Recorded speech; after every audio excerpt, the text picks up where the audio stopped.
Can't see the thumbs Okay. up from here. Good morning, everyone. Welcome to our May 13th, 9 a.m. Land Use Committee meeting. I call you all to order, and first on our agenda is our legislative update with Senator Rebecca Perkins Quokka. Welcome. Thank you. It's nice to be here with you guys. Nice to be in Portsmouth instead of Concord for a day. So Beth and I ran into each other at an event, and we talked about how it might be useful for me to just come and, you know, pass along what has happened this year on housing up in Concord. And I know it's a legislative update, so I'll include that, but there's also a couple other sort of avenues that I just want you guys to be aware of that are happening up there. So legislatively, unfortunately, there is not a lot to report. There were about 8 housing bills that were put in this session between the two chambers and, you know, sponsored by members of both parties. Right now, the only one that's really still alive is SB 400, which is the most important one. It is the big omnibus piece of housing legislation that you know, the Council for Housing Stability, Housing Action New Hampshire, New Hampshire Housing, and many others were sort of behind. So it's the important one, and it's sort of full of different ideas for cities and towns to be able to use it. We call it the Community Toolbox Bill, and in there are things like the ability for a town or city to grant tax credits for workforce housing developments on local property tax, you know, sort of some ability to do that in a neighborhood commercial or village-like area under 79E to include residential development. There was something called the Housing Champions Program, which is intended to sort of reward municipalities who take steps that are housing friendly, such as putting in new zoning or even building out water and sewer or sidewalks to places that could support density. That piece proved to be one of the sticking points this year, and so that's been removed, but is being sort of considered by the Bureau of Economic Affairs to be done outside of the legislative process. So that might yet happen this year. And so I will keep you guys posted on that piece of legislation. It goes to committee of conference next week, so I can follow up with an update on whether that'll be available to you guys or not. There was also a piece in there that would have enabled cities to require workforce housing as part of any new construction. It would have been enabling to municipalities, but that also proved to be a sticking point, so that fell out this year. So that's unfortunately the short legislative piece that is there. And then there's a couple other things I just thought, processes you guys might want to be aware of. So part of what's going on at the state level is there's been this number going around that we need 20,000 new units in New Hampshire. And that number is based on sort of the fact that, you know, housing supply is deemed to be a big part of the housing prices issue, and that supporting, you know, the production of additional housing units will help with housing prices. That is not the whole solution, we all know that, but it's part of the solution. And so to support that at the state level, they're doing 9 regional housing needs assessments. So they divided the state into 9 pieces, and they're sort of undergoing a process where market by market, you know, they're going to look at how that number breaks down for each region and whether 20,000 is the right number. And they're expecting that to be completed soon in June. So I think it's later than that. oh, did it get delayed? Well, the Rockingham Planning Commission, sit Yeah. on that, and Yeah. I think it'll be closer to November. Oh, Till they have okay. it. They have the survey results back, but they haven't actually, they've just started evaluating them, and to have true results there, the end of it will probably be closer to November before actual final numbers all come out. Okay, this fall. Good. Well, either way, I still think it's important even if we have them this year, I think that's a great data baseline because we really haven't had something like that yet to provide an actual number to the need in New Hampshire. And, I know in Portsmouth, colloquially, we've talked about, if Portsmouth had just grown 1% per year over the last 20 years, that, we'd be in a different housing prices situation. And so this is a chance to kind of, put some more concrete numbers to that. Hi, Assistant Mayor. And so that's happening. And then there's also an effort to work on some interesting GIS overlay projects. And you're a land use nerd when you use the phrase interesting GIS overlay projects. But essentially what they're trying to do at the state level is map sort of where is there built out water and sewer and, do some wetland delineation, but kind of map at a level that we've never done before where there's opportunity to build density now. And they're trying to think about what other layers can kind of be built into that. But I think there's an opportunity to explore the idea of kind of locating places in the state where, these sort of additional 20,000 units would make sense from sort of a planning perspective, at the state level. And, again, the state doesn't have any additional tools to enforce that or to make that happen other than municipalities participating. But I do think it's an effort by the state to sort of support municipalities undergoing this exploration and trying to understand sort of where in their cities and towns there could be opportunity. I think another way we could support that at the state level is, once those areas are mapped, to see if there's interest, again, in sort of some kind of incentive program, like an opportunity zone or something akin to that where, again, it would have to be incentive-based, but essentially we try to see what cities and towns need in terms of support to sort of help them move towards that number. So those are all going on, and there were several bills that made it all the way into the House and looked like they might survive, but ultimately I think this year's just been a tough year for housing because the political concern up there is just sort of that the state is trying to kind of push cities and towns into doing something that they don't want to. And I know this group knows, that it's really up to the cities and towns to participate. And so I think around state policy, that's sort of where I'm focused is how can we meet cities and towns where they are and sort of, whether it's, in the future through sort of model ordinances or,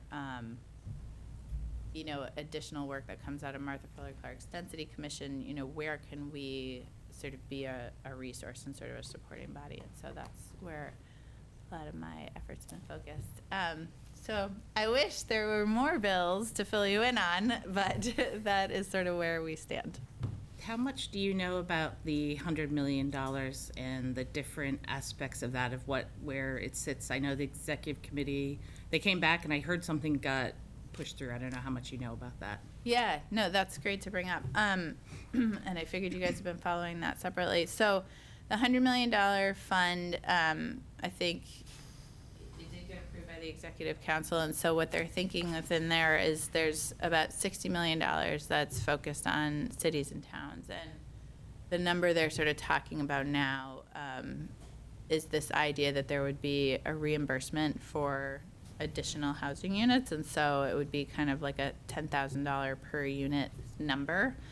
And I think what is yet to be determined, and part of what the conversation was at the Executive Council was sort of how to put meat around how that will work, and I think that is still outstanding. So there's that piece, and again, the idea is the same that we've been talking about, is sort of to incentivize cities and towns to come to the table on this. And my hope is that the Housing Champions idea and this fund kind of merge, because I think that it makes a lot of sense to lay out, sort of all the ways that cities and towns can support housing and then sort of layer it next to them what they can get in return. And that's essentially what the Housing Champions program was. So if that's the direction that BEA or takes in sort of implementing this Invest New Hampshire Fund, I think that would be a good thing. There's $5 million in there for sort of, That's one of the key parts at least Beverly and I were talking about, because we would love to get enough money to be able to get somebody to help us really map out how we could use like 79E. Is that possibility? Or Yeah. all those different ways that we want to adjust our zoning. So right. that perked up my ears when I heard that last Yeah, week. exactly, right. And, I think some pieces of this $100 million fund are sort of reframing of existing programs, but because, it's like this big shiny number, I think it's doing a good job, like getting attention on the issue and how it can help. So I think there's still so much that remains to be seen. I'm happy to share with this committee. We got like a slightly more detailed document when it was going to Executive Council. But it didn't really have a lot more details than the 2 pages that's Still come more to out so learn. far. Yeah, there's still a lot to learn. So, and then I'm just trying. Senator, could I Yeah. ask too, just about, because we're trying to anticipate how to take advantage of the housing portion of the fund, so it's nice to know, when things are fluid, it's nice to know intent. And is the governor provided some justification as to why the governor's office wants to hand this money out themselves through BEA as opposed to what arguably is a more logical public policy to put this money through the New Hampshire Housing Finance Authority, who does this all the time? No. And I agree with you completely. I mean, there's an existing program that has these rules around sort of awards, and it has great scores for things like walkability and, proximity to schools and sort of how the income levels are mixed in. I mean, you are very familiar, so I'm telling you something you already know, but that was a big push by several of us in the housing community, and that question has not been answered. Mm-hmm. Okay. And same question is, did they have any data or anything that supported why this money was going towards demolition, a certain amount of it, or and housing, and was there any justification for how they made those decisions? No. And, I think in talking with the advocates, what's been a hard situation is that, we all want to support this investment in housing, but it's hard to do with so few details. And I'm hopeful that in the BEA process, with Commissioner Caswell, that we can provide some input on these pieces. But if, submitting comment or doing something from this committee is something you guys want to do to Commissioner Caswell, I mean, I think that would be a really productive thing to do, to provide some insight. And I know NIFA's working there's a lot of homeless money for preventing homelessness, keep people out of homelessness. But we learned recently that the state is giving back as much as $1 million a year in homeless funds that are being distributed to the Bureau of Homeless Services, or I'm not sure if that's the right name, because they're just unable to get that money out. There's not housing units to be able to put people in. Do you know? Have you heard that before? I mean, it seems like giving back money is, that's not effective when we have the kind of challenges that we have. Right. We did just put through, in sort of the last minute flurry of legislative activity, an additional $5 million to raise the reimbursements rates for our existing homeless shelters. So I think that captures some of that. But yes, I have heard, that we're not able to fully utilize all the places that we could place. I think in Portsmouth, we do a remarkably good job compared to some places in the state because of that integrated service network we have. But yeah, there's more to do. Thanks for being there. Yeah. Do any other committee members have questions for? Just one quick one on the Yeah, mapping. Is it yeah. Office of State Planning doing the GIS, the interesting GIS mapping? Yeah, it is the now called Office of Planning and Development inside of BEA, OPD. You got to keep up with the names. I think that poor staff has been moved around about 5 times, but yes, they are through contract. And then CDFA is sort of involved in that work, and the hope is that, you know, when the GIS and the regional needs assessments are sort of completed, that there's also sort of this is CDFA's project, kind of, you know, education campaign on like a statewide basis on how housing is integral in all of these things, you know, that we're trying to accomplish, be it, you know, making sure we have our workforce for our economy, or, you know, ensuring people have a home at all, or that they're, you know, stable, and how it affects, like, you know, kids in school, substance use community, all those things. And so I think that the education piece across the state is something that kind of comes out of this GIS mapping and regional needs assessment. There's some interesting Other stuff. Members, questions? Just Sarah, have- do you have any questions? Corey does. Oh, she's not. Okay.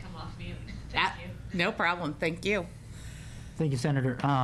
Just quick, is there anything that got tabled during this session that we should probably keep an eye out for next session when things come back to life, so to speak? There were several, some good, some bad. So, for example, we were able to successfully stifle another attempt to repeal the Housing Appeals Board, which I don't know how much you guys have followed that, but that's, I think, been a real success so far. There have been 11 cases heard, and so we heard data about that at the committee, so that went away for this year.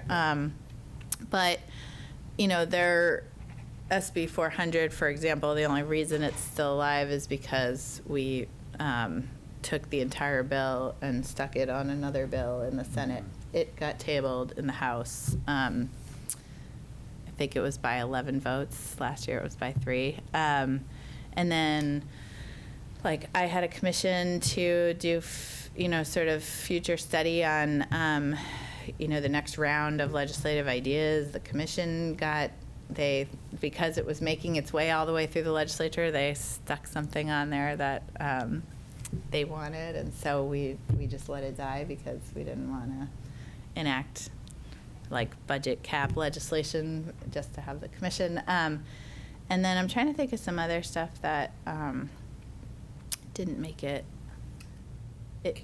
You know, What about the short-term rental? yeah. Oh, okay. I could talk at length about short-term rental. I don't know if you need it here, but yeah, short-term rentals luckily didn't make it through, but I do think that will come back as well. And so, I don't know. I came and provided an update on that to maybe the legislative subcommittee. Okay. And so just so this group knows, essentially, that bill was going to define short-term rentals as single-family or two-family dwellings. And so it essentially targeted single-family neighborhoods, and it prohibiting short-term rentals. And so it was a very strange way to regulate it. And so what we did, and what I spent a tremendous amount of time on doing was, you know, in case it passed, was trying to amend it to improve it so that we would have an owner occupancy piece in short-term rentals, at least in single-family neighborhoods, and that that would allow us as a city to make sure that we still had the power to regulate, for example, corporate-owned Airbnbs. And then we sort of explored this sort of 180-day restriction around it, simply because there were not the votes up in the legislature to regulate short-term rentals, where, you know, a lot of folks in the North Country or in the Lakes region really want the ability to use short-term rentals and are just not affected in the same way that somewhere like Portsmouth is, you know, where we want to make sure we maintain our neighborhoods and our residents here. So that was a very interesting issue, and I think we will see that again as sort of short-term rentals and long-term rentals are in the balance. Right, what else did I forget to mention? You guys have great questions.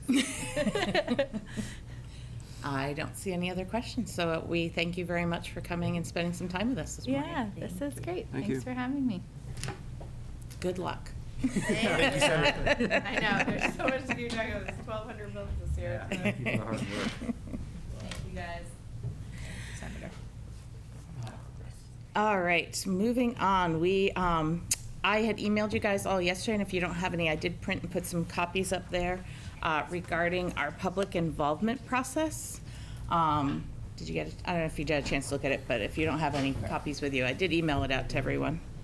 And then I put a few up there. There's agendas and, Beth, it's just this, yeah, just the 2 pages, that's it. All right. It's not big. It's not huge. Anyone else? Please. I'm coming your way. Thanks. So, the staff has been assisting me on putting together a plan for public involvement, and that's what this just 2-page thing is. It starts with, project descriptions. What we want to concentrate on talking about today is going to be phase 2, the accessory dwellings and the assisted living aspect. And what we really want to talk about is how and who we are going to engage. So, it doesn't matter which sort of bucket you want to put them in, whether stakeholders or interested parties. What we want to get from this committee is who specifically should we interview, right? We have some of them already on our list, but as there are specific names, because if we can get specific names of specific parties that we think should be included, then I can work with staff to actually set that up. Also want to, in that stakeholder list that's part of our working group, have we missed any stakeholders out there that should be added to that?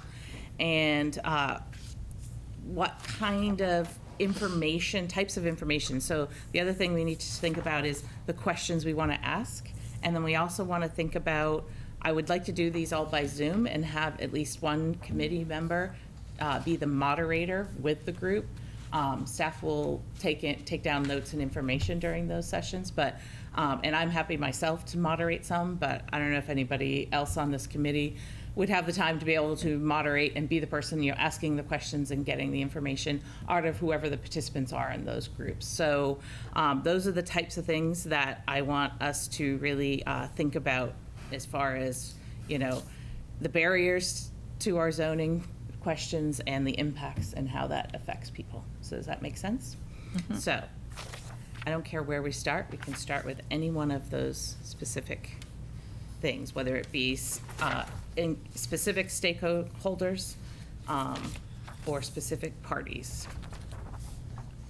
I was, if I can, just add to the stakeholder group. I think it might be good to have real estate agents possibly somehow weaved in there, just because I'm sure they get asked all kinds of questions from prospective buyers about, can I add can this be an apartment in my basement or this or that? Without using the ADU terminology, That would be easy I guess, for me. but I know many. I figured you might, so. I just think that they probably hear a lot from, people who aren't fully informed when they're trying to buy their home of what they can and can't do. Okay, yep. Stakeholders, real estate agents. Any other? I've mentioned developers in the past, and I know they're listed, and I was thinking the developers with their design teams, but I wonder if we should split it.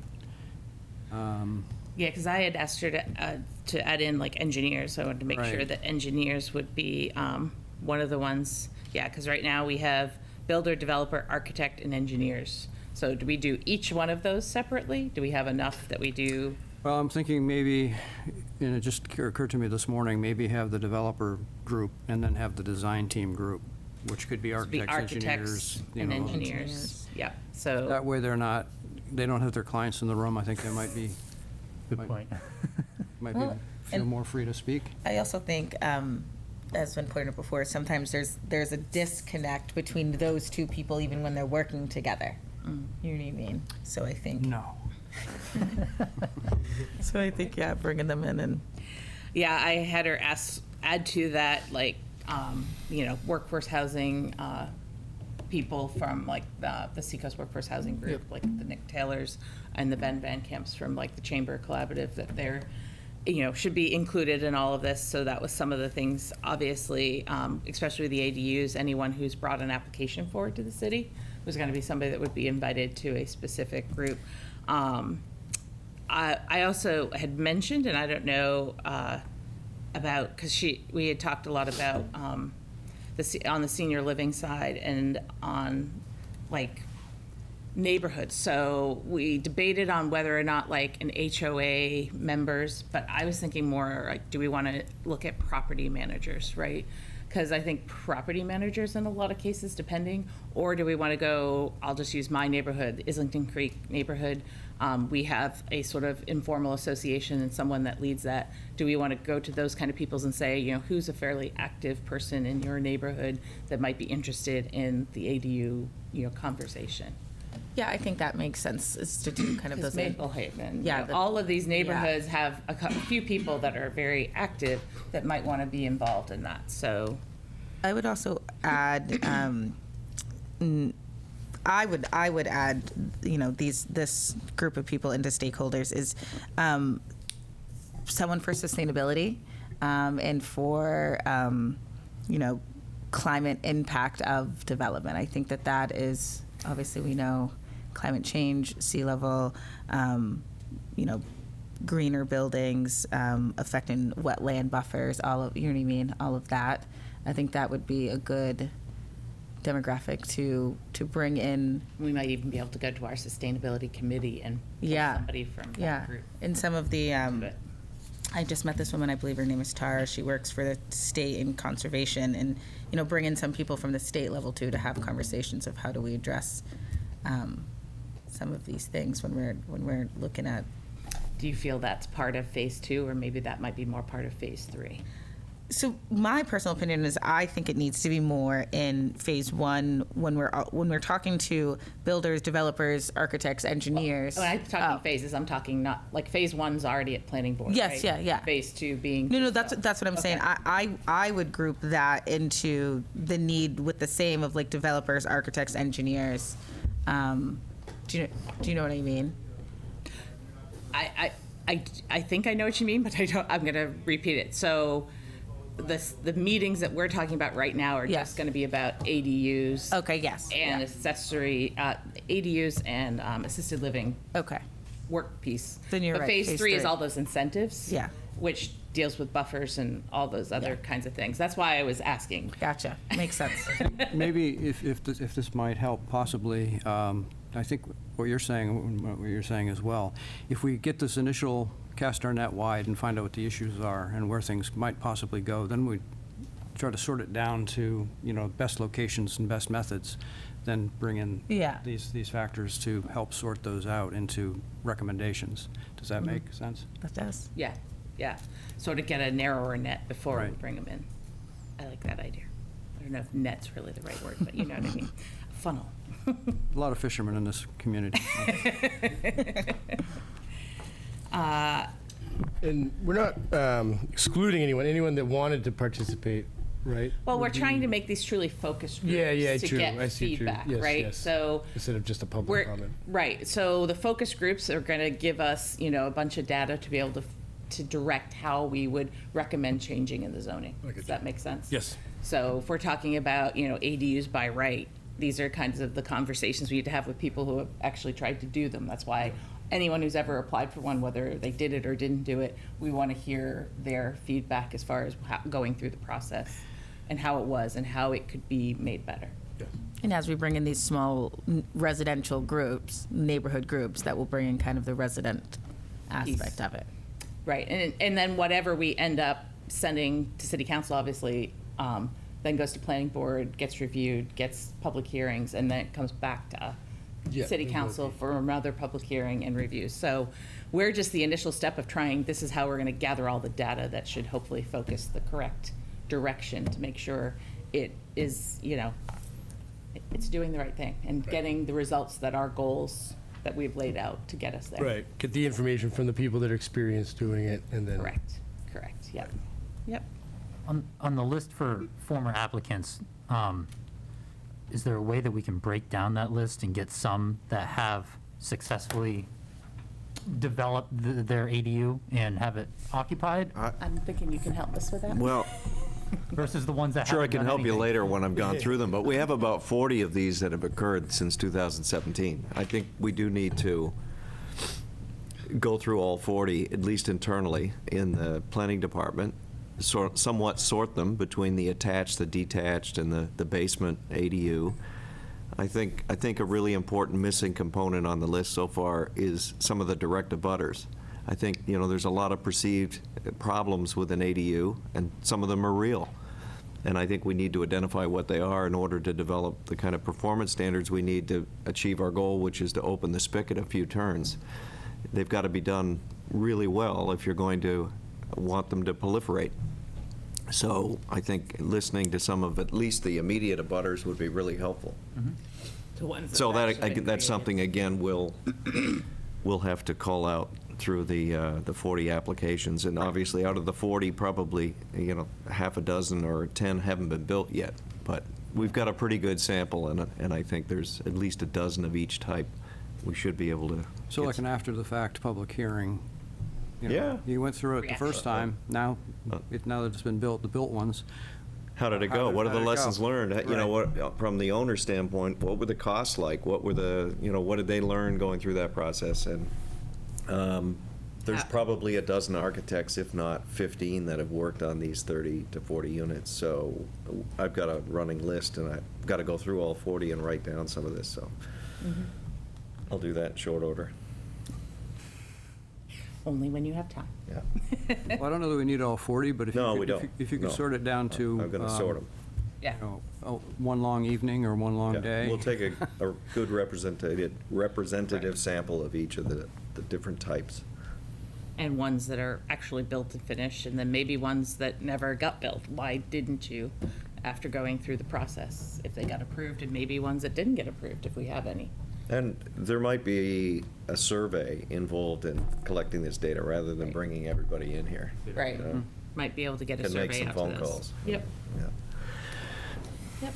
Can you say again, I'm unclear about, we're talking about ADUs for the public input session, ADUs only, or are we?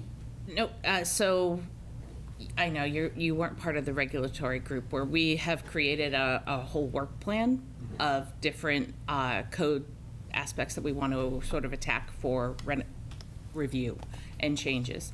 And phase 2, we included the idea of looking at the ADU law and whether or not ADUs should be by right.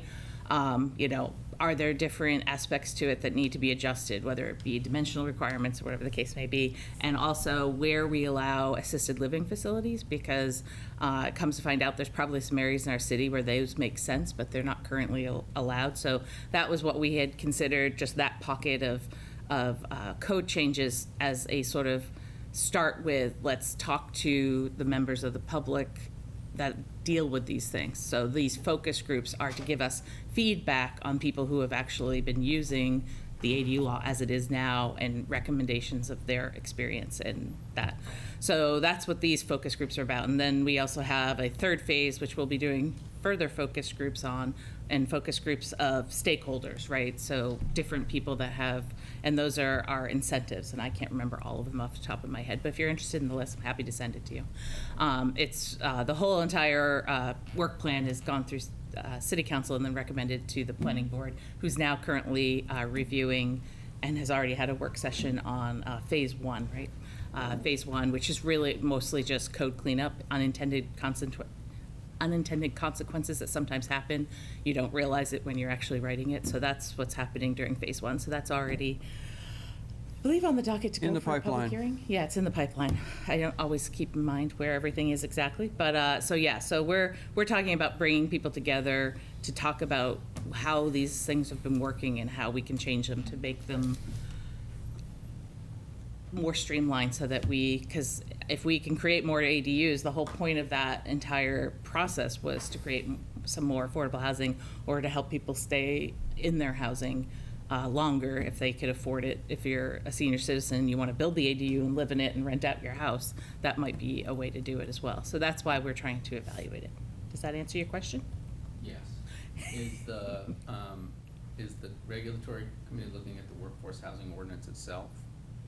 That's why I put in the stakeholder group to talk to the people like the Nick Taylor, who's part of, he's the executive director of workforce housing, the Seacoast Workforce Housing Group.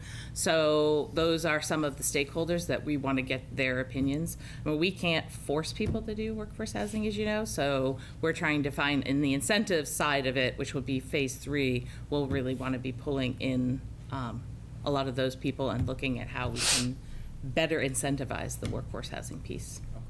Okay. I think that's in the category of, could be tidied up a little bit. Mm-hmm. Because the confusion about what it is and the square feet that it needs to be and stuff, I think it could be, Mm-hmm. there should be a little amendment to that. Mm-hmm. But I don't know if Right. the ship has sailed already, but I do think it should be. I mean, everything's on the table. It's just a matter of prioritizing and how quickly we can get to each and every piece, right? Because we want to make sure we do it in a thoughtful way that makes sense and makes us a better city in the long run. So Beth, you've got stakeholders and focus groups sort of divided but sequential. How do you see that splitting up? I think we want to get actual like names of people and then figure out how we want to. Divide it between the two? Exactly. I think we need to really have a list of participants, right, that are willing, and then try to figure out what groups to put them in and how, what questions we're going to ask them. So we're talking about stakeholders for ADUs. We're talking about like Right. people who have actually developed them, architects, Okay. engineers, But and their not feedback. stakeholders for anything else. That's, Assisted living facilities, those are part of all phase 2, yeah. right, but focused on ADUs. At this moment, yes, yeah. The phase 3, we would focus on other participants. We'll have different lists, I'm assuming. Might have some of the same, but there might be a different group. There'll We be might- more bigger developers versus smaller ones, right?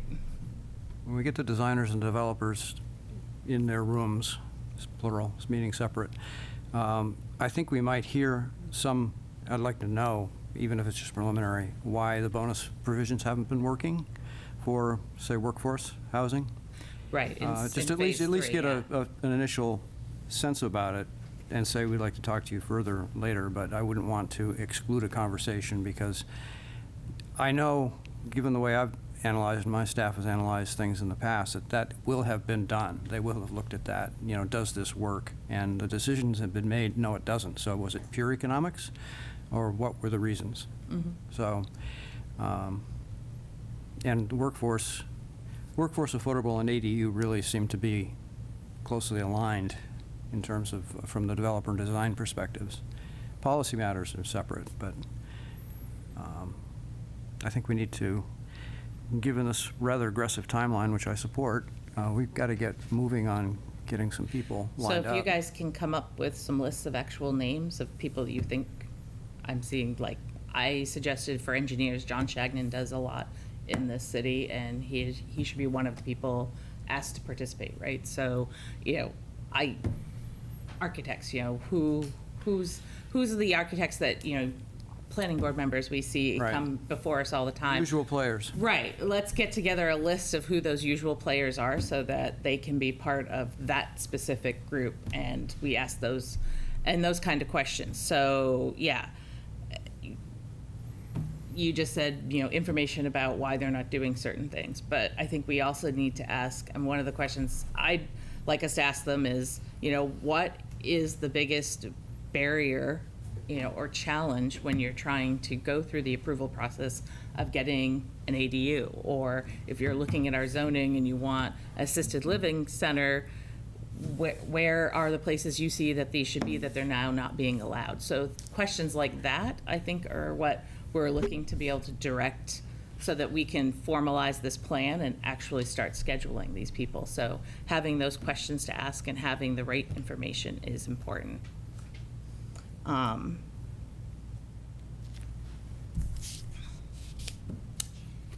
other people, questions, information?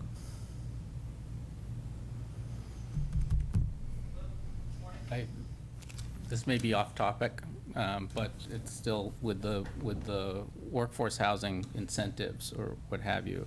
My opinion is that it's mysterious to developers who don't have any experience with it. Torrington at West End Yards does this kind of thing all over the country.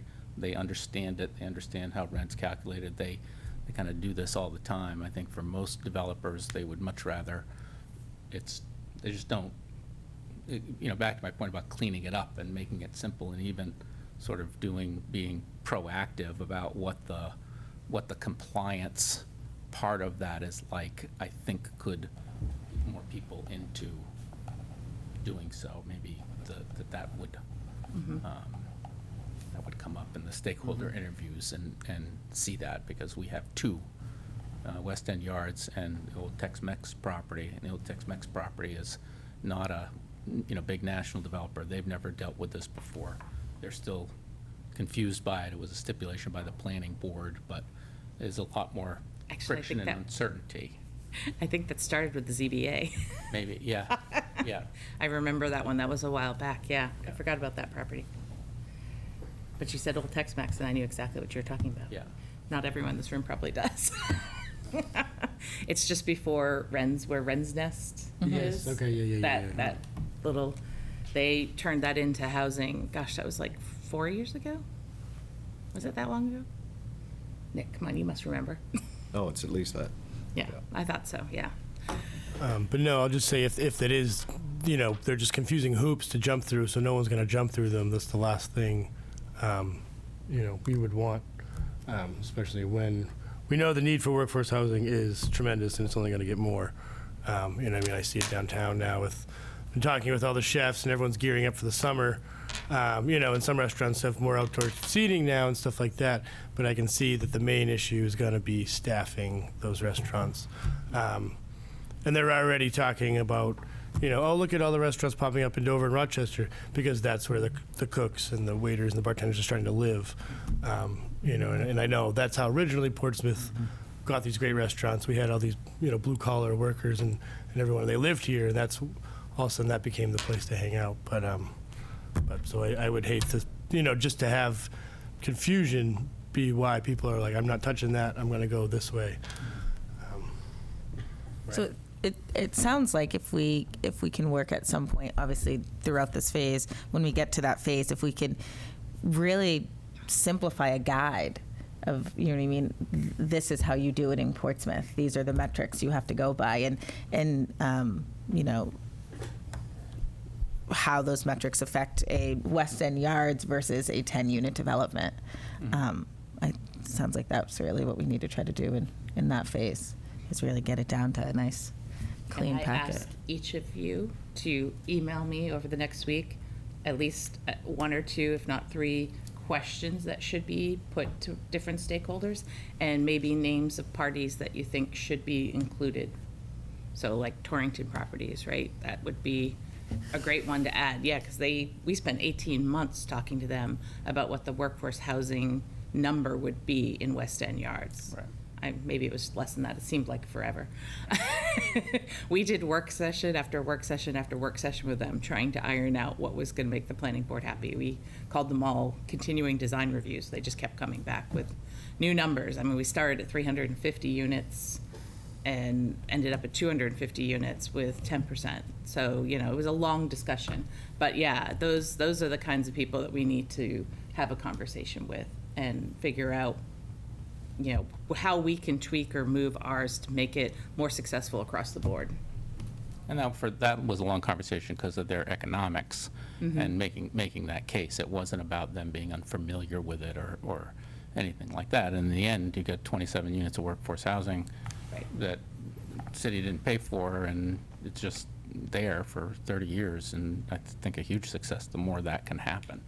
But if you read just read the definition of workforce housing, and it's, the state defined workforce housing because of exclusionary zoning law. And so they had to make a definition when you're making law, and then the city, takes on that definition, but it doesn't necessarily Match. or at least it's confusing enough that just trying to figure out the rents and how it whether or not something complies. I think there's more that we can do. Right, yeah. It seems like we're going to need to assign moderators, or whatever you want to call Right. them, to these groups pretty soon to get this rolling. Correct, so I'll moderate. I know you're looking I was at me. hoping that Joe might sign up. will. I was hoping Rick might sign up. I'm I'll willing to leave the do it. developers, engineers, and architects to you, Rick. Yeah. You sure? You're gonna have time? I know you got, the restaurant's opened again, so. Yes, it is. It's I don't wanna.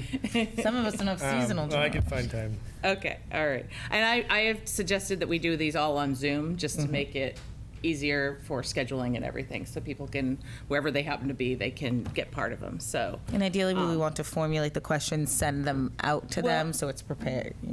Right, and so that's why I want everyone to start to send me those questions so that we can start to gather all of that up. And once we have all of those questions and those parties, I'll work with staff to organize it, and then I can send it back out to each of you, so if there's any changes or any other additions, then we can get some feedback, and then they want to start scheduling these in the next couple weeks, so. If you can get back to me, the sooner, the better. And for each of these, I think we're going to need some open discussion time. I wouldn't want them to feel constrained, Right. You can only answer these questions. No, I'm just thinking these are the topics, right? I mean, they're Right. going to be fairly generalized questions, but specific to, what are the challenges, the barriers, and the impacts, right? And suggestions. We want them to be able Yeah.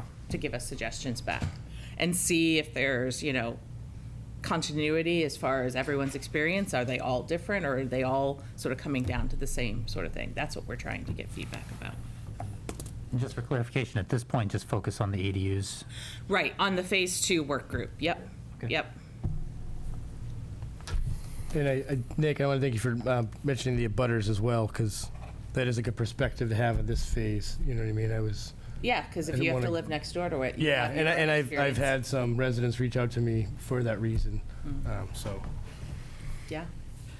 Just as a wild and crazy on building and permitting staff, I was wondering if other city staff might need to get involved, including police. Is that something that we, I would think just to more- touch base with them?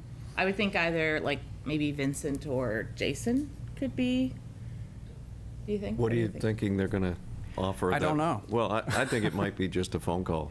I mean, that's what I really, I just- can't that's what I say, imagine just there's touch a base, whole just- lot. And if there is, then we'll bump it up. Exactly. So that's something maybe I can handle. And I'll put together a table of the ADUs, break them out, where they are, what type, and then we can all discuss who we think we should hone in on, Yeah. if we have time for that, an iterative process. It can be as much as an email Well, you yeah, send to me, and okay. I can discuss it with each person individually. It's fine. That works. Yeah. I can handle that. I can find time. All right, so we have at least 4 moderators now. One reason I was asking about the stakeholders is, and in case I don't have another chance to mention, I don't see that it's relevant to ADUs, but I never like to miss an opportunity when we're talking about affordable housing to talk about transportation. There's such a strong link there. I don't know if they're a stakeholder or if they would just be, but some, to get, especially, Coast Bus or anybody that's involved with, parking or transportation that understands sort of the ponds and pipes and how things fit. I don't know if that's going to inform zoning ordinances, but there is a strong link there. So at some point in the context, I think we should. I agree. It's been always sort of the top of my brain. How to work it in is always the question as well. Right. And it goes right down to, how much parking, and that actually, how much parking I think will be coming from engineers and whatnot in that group as far as ADUs go, so, And it directly affects transportation Yep. in ways you might not expect, actually. right. Yeah. Very interested in that. Just want to make sure this group is we're very thoughtful of every aspect, so I appreciate anyone who can bring up something that we may have forgotten, we may have talked about, and I appreciate that. I don't see Sarah looking to say anything. I don't see any hands up or anything. So, Rick, when you get your list, let me know and we can maybe divvy it up. Okay. yeah, I mean, you guys are welcome to in twos or threes. If you want to communicate and get together and send me just something all at once, that's fine too. If you want to participate, that'd be wonderful. Get a Google Drive going. Edit the list.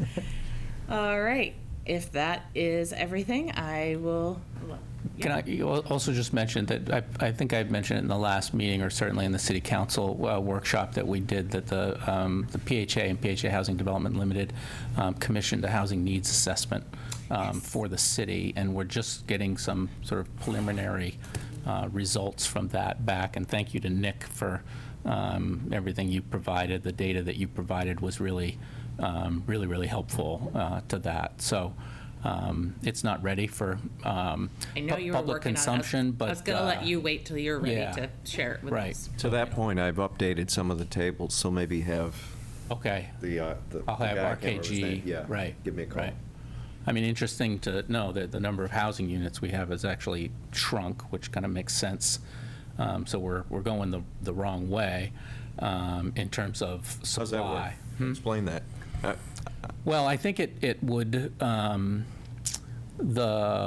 not shrunk by much, but by 1%. I think that's the dynamic where we keep having these condo conversions, you know, the So when building- you say they, do you mean the city or the housing authority?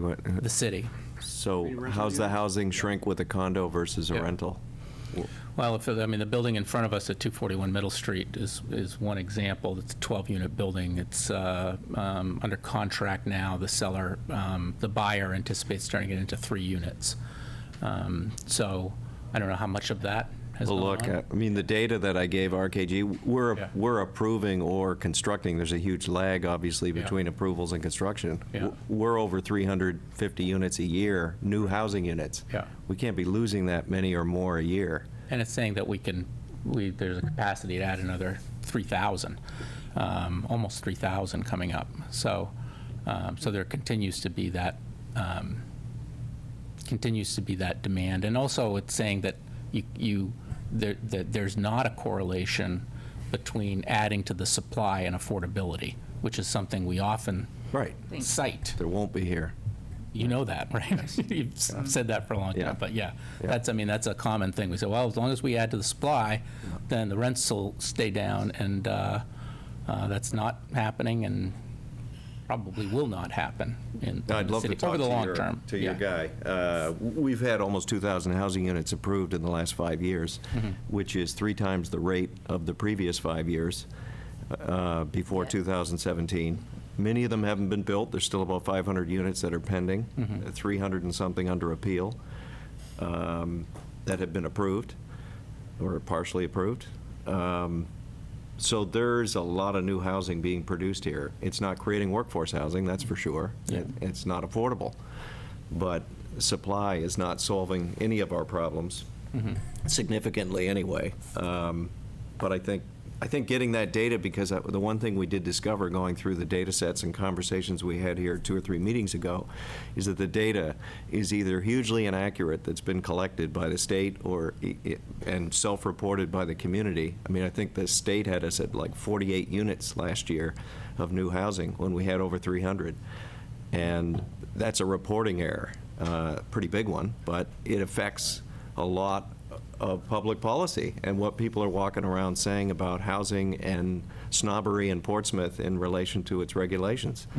We're growing at over 3% a year in new housing units. Our population isn't growing because our household size is diminishing, and we've got an increasing rate of second homeowners in Portsmouth, but our housing unit, our stock, is actually growing. It's not shrinking. There are these outliers of multifamilies from the 50s and 60s that are reverting back to lower densities, but that's not the norm. We've got a lot of development under construction and coming our way. It's not a bad thing, but it's something everybody has to acknowledge. Because I think, including the planning staff, a lot of us are using our stomachs and our intuition to gauge what's going on in the community without any data. So I applaud the fact that you're collecting it. I definitely would like to talk to your folks there at RKG before they're Yeah. done, to at least share my own high-level assessment of some of the studies that have been done, including the guy from Anselm, that I think has his data upside down in respect to what's actually happening in Portsmouth. And it's not his fault. The data is flawed. Right. But it's Right. surprising to me when Newington only has one housing unit last year that someone doesn't make a phone call to say, is that really true? Yeah. And then discover the data's actually Right. bad. Right. Garbage in, garbage out. Right. But anyway. All right, well, I thank you for getting that done, and it'll actually be super interesting once you have that done, and then later in the year to see where all the other regions lie and compare. Right, how when close- RPC, yeah, right. Yeah, when the right. RPC gets their stuff done. So, if there is nothing else to say, I will open up for public comment. Come on up and sit at a microphone anywhere and Yeah, I'll sit next to you. So Gerald Duffy, 428 Pleasant Street. And thank you, Chair, committee members, for giving me a chance to speak. Really appreciate it. I've got two hats I'll be wearing this morning. I'm cognizant of the time, so I'll try and keep it tight. The first hat is as one of the founders of Progress Portsmouth, and we played a role, as you know, in the election last year. We were especially interested in supporting candidates who would take on policy work, which we see as like the fundamental job of the council. And so to have this committee here is like just a great example of that. And I know there are other efforts by the council to take on policy issues. So it's very heartening to see that. As I've tried to educate myself, just one other thing that Progress Portsmouth now is we've kind of pivoted and we're headed on a non-profit direction with a social welfare mission of civic engagement. So trying to get citizens involved one way or another in their government. So as I've kind of educated myself, I've seen that the constellation of land use committees, 3 quasi-judicial, 2 advisory, I'm not sure where you put demolition, but because I guess that would make 6. It's a black box for most residents. And a great example of that was the savaging of the Historic District Commission yesterday on social media after the Dunkin' Donuts thing, and you see there that is no place to educate. David Adams and Tom Emerson, Martin Ryer on there trying to add information to that thread, but that's no place to educate people in social media. So that's one of the things I'll get onto in just a second. So we acknowledge a reality that citizens are busy, and that these days there are so many calls for our attention in life that it's very difficult to find time to take part in a meeting like this or follow all the detailed information about land use. The aggregate decisions the land use boards make, of course, it's just like so important because you literally shape the city, you know. So it's something that I think it would be good to get people more involved in.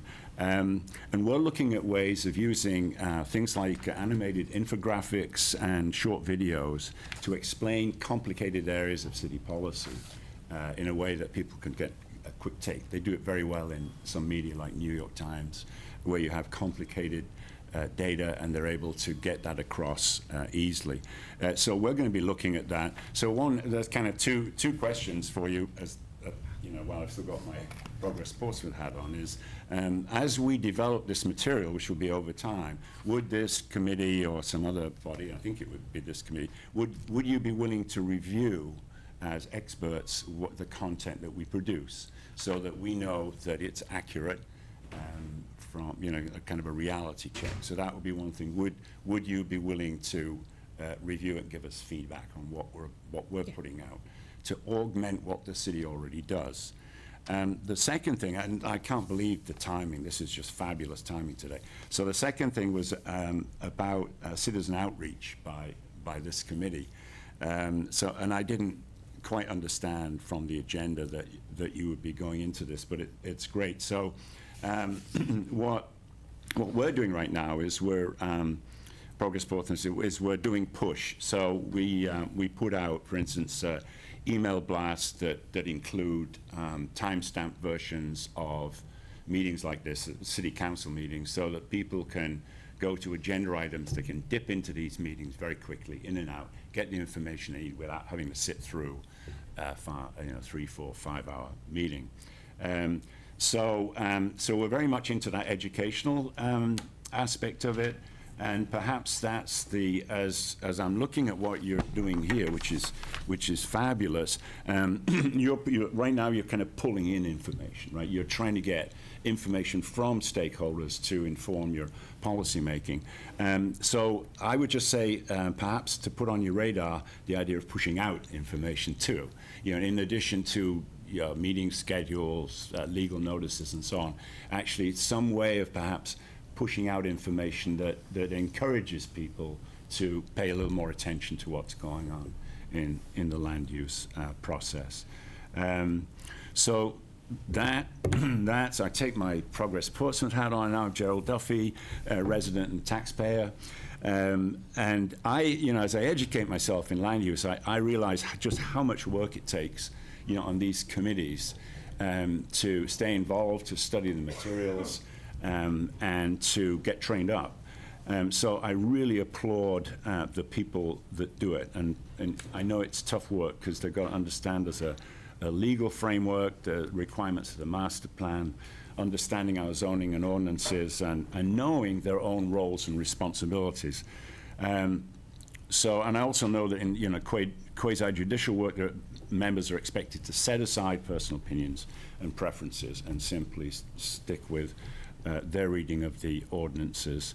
I did attend a meeting remotely in February that kind of disturbed me, where the planning board, there's no accusations involved here, but it's more observations, kind of walked in real time into a lawsuit by granting a rehearing when the case was not really made, and this was against the legal advice of the city.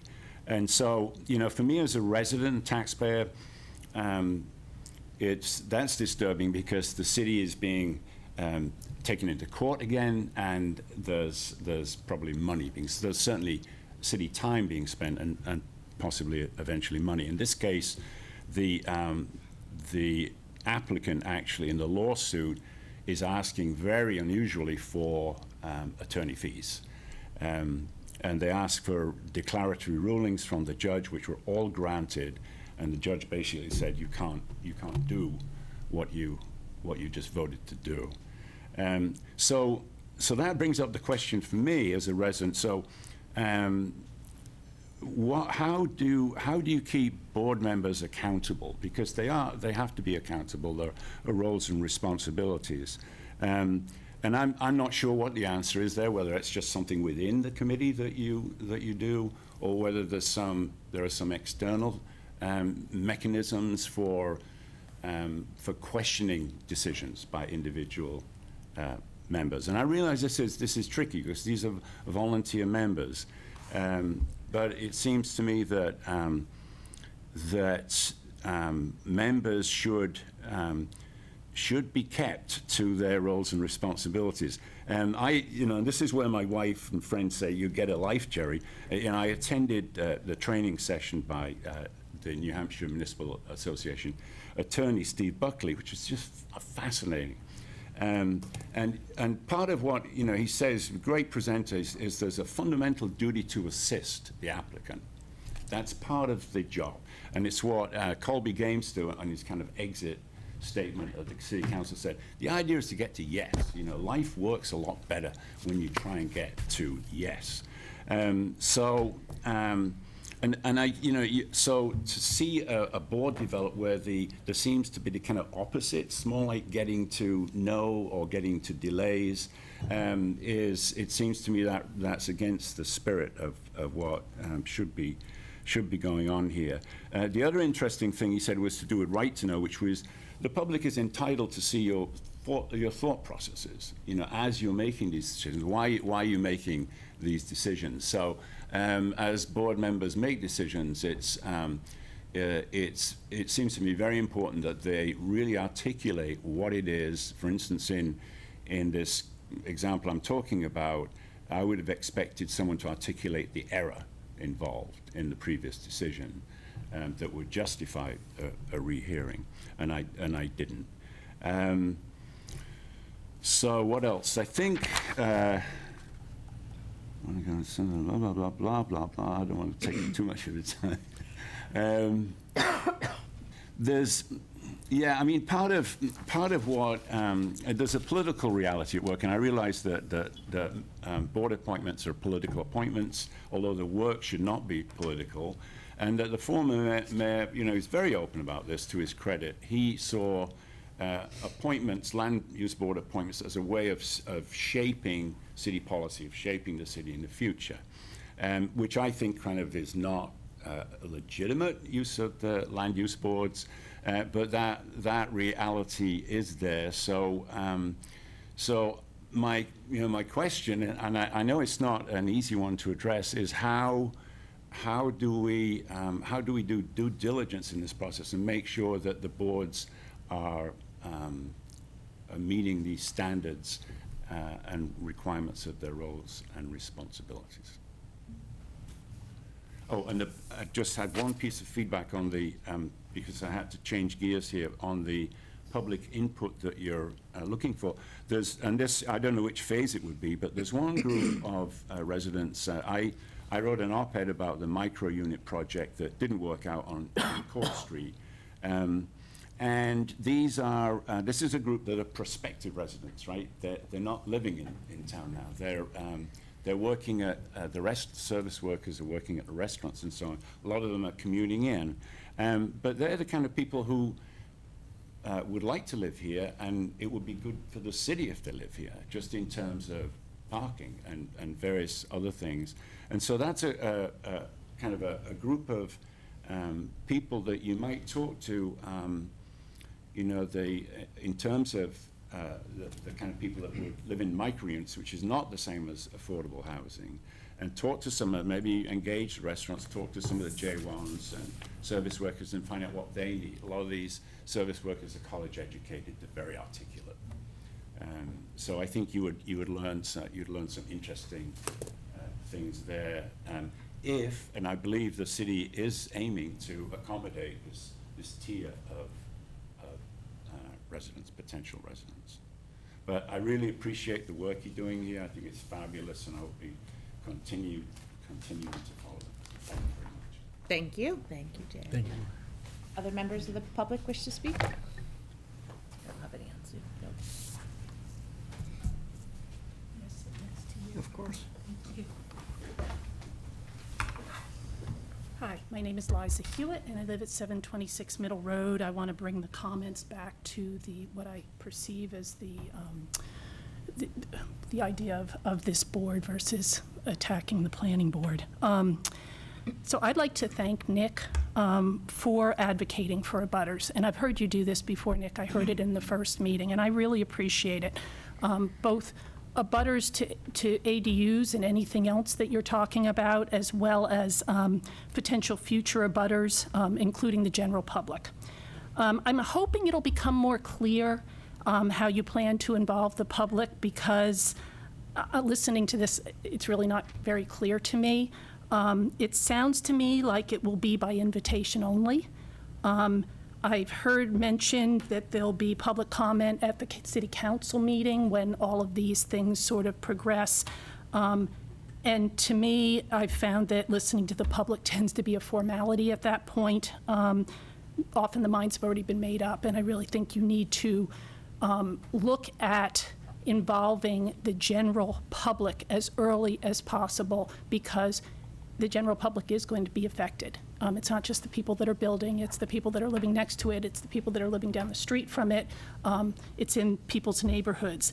I'd also like to thank Mr. Welch, Welch, is that right? Mm-hmm. Thank you, for mentioning that housing does not mean affordability. And so I'm kind of fascinated by this idea with ADUs that they will be more affordable. I heard it here today, Ms. Moreau said it. I heard it when the members of the current city council were running for election. ADUs, we're going to bring ADUs, they're going to be more affordable. And I'd just love to know where that came from. Like, Is that something that I've never read or never heard, that just as a rule, ADUs will be more affordable? I look at this and think, this is people that are trying to get as much money as they can. They see that the housing developments downtown are going for $2,000, bucks a pop in a one-bedroom place. Why, as a resident, would you put all that money into an ADU and then give it away to somebody? I'm just not sure where that comes from. So I hope that you'll explore that as, as you begin to talk about ADUs, because I don't want it to go out to the public that these are going to be more affordable units, when indeed they may not be. And it has been, I've heard it a number of times, and I've heard it from different people. So I know there's a perception out there that that's the way it is. But anyway, so that was it. I appreciate you letting me speak. I appreciate you opening this meeting up so that I, as a resident, can come and talk and listen and get it firsthand versus, reading. I'm not much of a social media person, so I would rather just be here and hear it from the sources and be able to, put my time in if I can. If just you want to give me a minute, my comment about the affordability is, if somebody's living in their house and they're having a hard time affording to live in their house, by creating an ADU, that gives them an income to allow that to be more affordable for that person. So that's what Part of it. Let me add the other. And then Let me Nick add can the add other more. half. I'll speak for myself, not anybody else here, but I have no doubt in my mind that creating ADUs will create more affordable housing, not workforce housing necessarily, but they will definitely be more affordable. They're more analogous to a micro unit because of the size constraints on the size of the unit. Doesn't mean they won't rent for $2,000 a month, but that same $2,000 a month, one bedroom downtown is going to be $3,000 a month.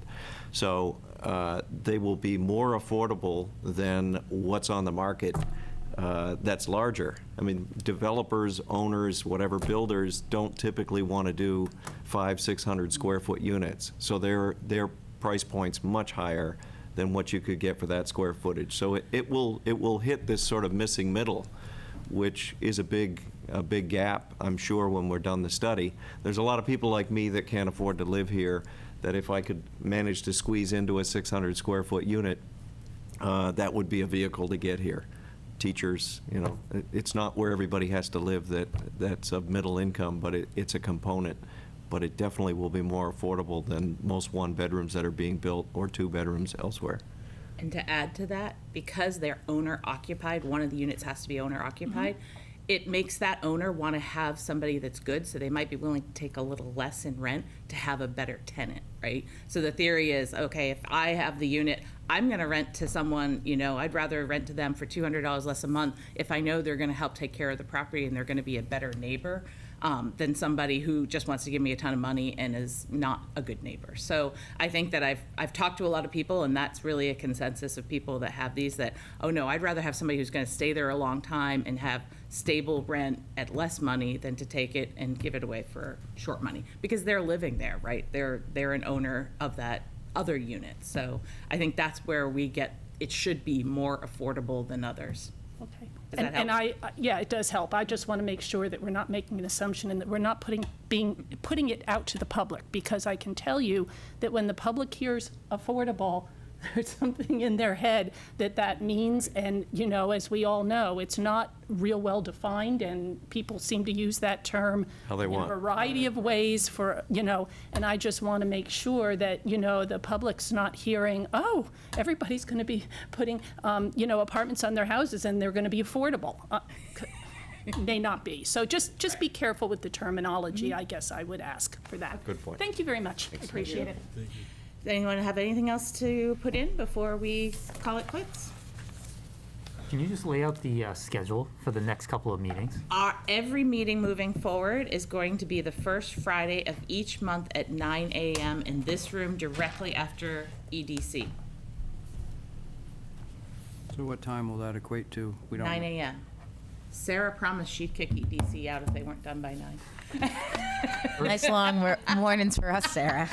Right? I got Sarah in my corner. She says she'll make sure they're done by 9. Thank you, Sarah. I think the assistant mayor will have to help me on some of those folks. Yeah.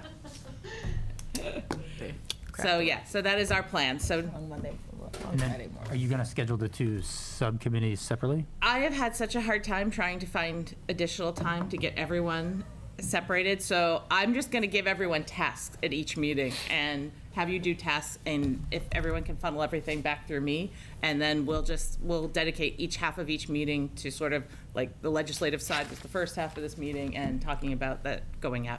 I think that's gonna be the easiest way. I mean, if 2 or 3 of us want to get together and talk about something on a quick Zoom, happy to set that up.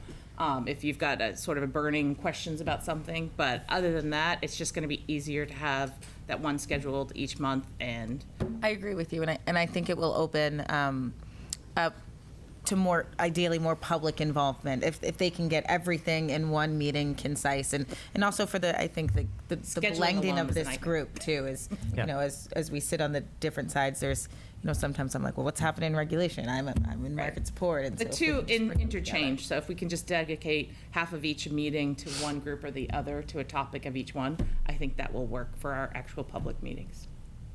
All Works. right? together. Especially as we start to put focus groups together. I'm sorry, I'm just not gonna have the time to meet like 4 times a month. We have to get going on those. Yes, yes. So, everyone, get to work. You've been given a task, questions, and people, topics. Zoom from Paris. And people from the public, if you want to send me ideas, everyone knows how to reach me. Send me ideas. All right? Thank you. I think we are done. Goodbye, everyone. Have a great day and a lovely weekend. It's going to be 80 degrees this afternoon. Yeah. What? To Paris?